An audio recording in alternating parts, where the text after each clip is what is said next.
I have no conflicts of interest, but I have a lot of invested interest in this topic and the work, because I'm part of a big team, which Mona mentioned earlier, who are all very passionate in trying to understand and do research that supports adolescent HIV and SRHR well-being broadly. So I'm going to tell you, I have 10 minutes, more than, I thought I had 7 minutes. All right, so I said I would only tell you 6 things in my remaining, and these are the 6 things here. First, why target? Then 4 different approaches to targeting, and then last, some thoughts and unique considerations around targeting for 10 to 19-year-olds. Because I know my slides really well, I will continue with the next. Perfect. Mona mentioned earlier that we have a growing body of evidence on what are the different interventions that we can do when we're thinking about multi-sectoral approaches. We know that when we're providing services to adolescents, we need to think about their unique needs and be adolescent-friendly and responsive. We know that peers have incredible power in reaching adolescents. We know that it's important to address the livelihood, food insecurity, poverty-related issues in the homes that the adolescents and communities where the adolescents and their families live in. We know that it's hard to look after an adolescent, right? All the parents of adolescents yesterday were saying how difficult and important it is. So supporting parents of adolescents is also really important. And we've heard today about the power of thinking about schools as a platform.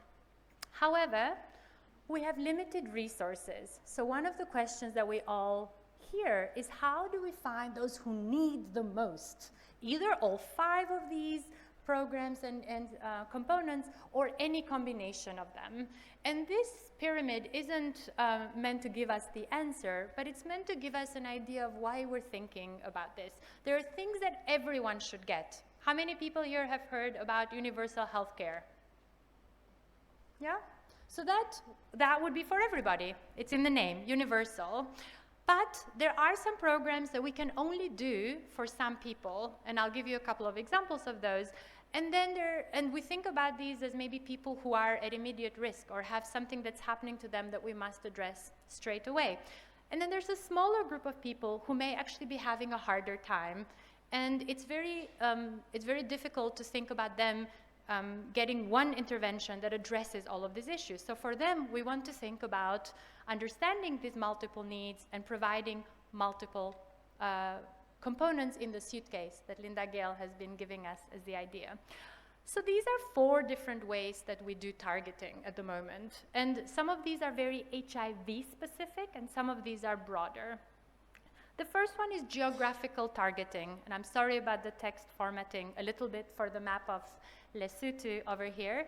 In the Kingdom of Lesotho, the HIV incidence amongst 15 to 24-year-old adolescent girls and young women is very high, and it's very high across the board. So if we're thinking about using incidence as a way to target, we actually do not have any regions that we would prioritize. We should be doing HIV prevention everywhere. However, if we go to look at, for example, a map of households facing food insecurity in Lesotho, we see that there are some regions that have much higher rates of household food insecurity than others. And if we look at it across the year, we actually see that some parts of Lesotho are hit by droughts, which actually give us additional thinking around programming. If we're thinking about early motherhood and adolescent pregnancy, there's also differences by region. So when we're thinking about geographic targeting, it isn't only about how many people have an infectious disease, but also about the targets, the drivers, and how do we actually understand the patterns across regions and across time. So if you have a drought that happens every year at the same time, what can you do to address the hunger and potentially transactional sex or other high-risk issues that may emerge during the time for young women? The second area that we've done a lot of thinking on is around individual level risk. How many people here have heard of screening for sexual risk and sexual risk behaviors? Anyone? Okay, great. So I don't have to explain this to you, but it's actually highly contentious. It's not very easy to do. And it doesn't mean that the best way to understand individual level risk is to ask me, how many people I had sex with last month and how many of them did I use a condom with, and then immediately there give me the perfect combination of interventions. So in this analysis of the Violence Against Children survey in Lesotho, we see that adolescent girls and young women who are most likely to have told in the survey that they had high-risk sex were actually those who had experienced sexual violence or early sex, who were married before the age of 18, who had a pregnancy before the age of 18, and who were not in school. So rather than ask everyone how much high-risk sex they had and how many sexual partners they had in the last year, we could think about these 4 structural drivers and how do we identify them for targeting. Nonetheless, there's actually a lot of screening tools that are going around and are being used, and I think we should keep trying and learning from all of them. However, I was reminded by colleagues in a workshop that we did with peer supporters on Monday and Tuesday of the 5 W's of disclosure. And I thought, gosh, telling people about sex is like telling them disclosing, right? So I think we should think about screening as a story and be very careful about the 5 W's of screening: the who, the what, the where, the when, and the why. And then the how I added, it's not a W, but what do we do with this score that we give someone or with the answers that they give us? I want to acknowledge this is a very quick overview of all of these tools, so if you want to tell us more about the 5 W's and the how, please go ahead in the Q&A. But in the how, there's actually a lot of different questions that we can ask. And these are some of the tools that are available. The Your Journey tool in South Africa encourages self-reflection. The Heads and Heads Plus tool of WHO and UNICEF are focused on understanding multidimensional issues around an adolescent living with HIV and adolescents more broadly.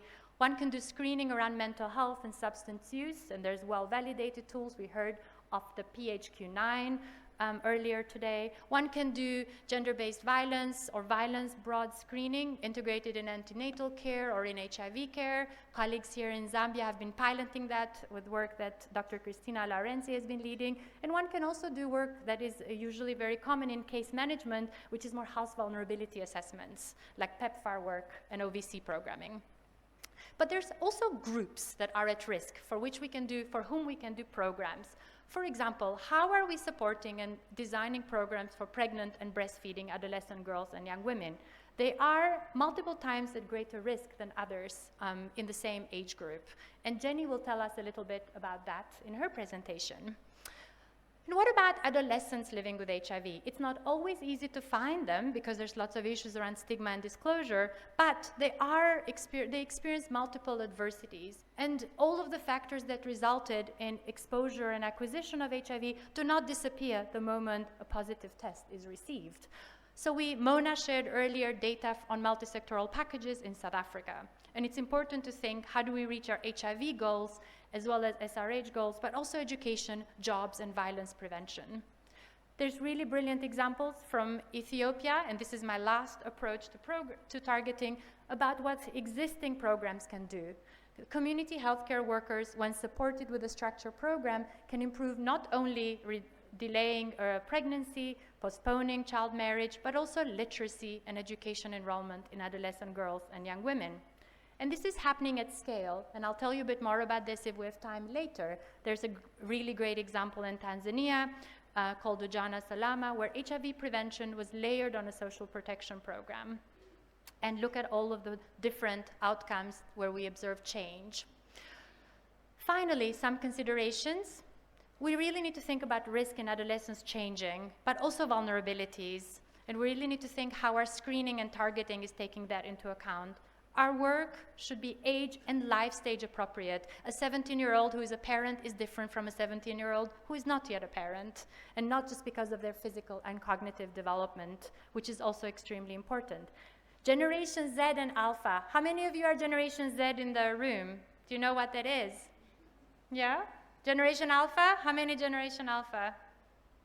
Not me. My children are Generation Alpha.